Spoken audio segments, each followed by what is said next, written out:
Welcome everybody, we have two Elitebooks in front of our camera lens, which means we will compare a little bit. Both are new, but we have the 1040 here and the 800 series.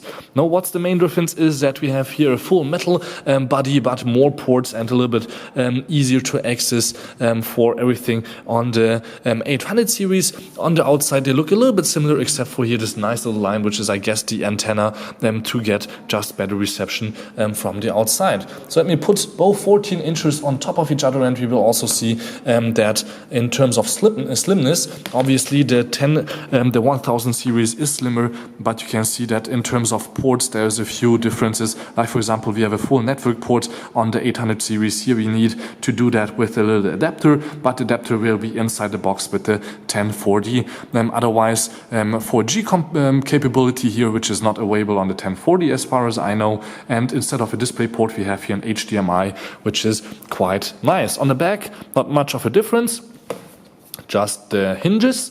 And on this side, VGA for a lot of people might be important, but as I said before, we have adapters in the 1040 also inside the box, so don't worry about that. Otherwise, USB, Kensington, and everything else seems to be quite similar. So let's take a look on the bottom.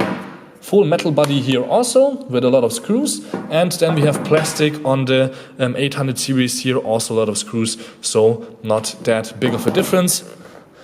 So let's open them both up. Both open up quite nicely with one hand, the 1040 and the 840, and let's check them out from the inside. So they look similar, but for example the trackpad is not that similar.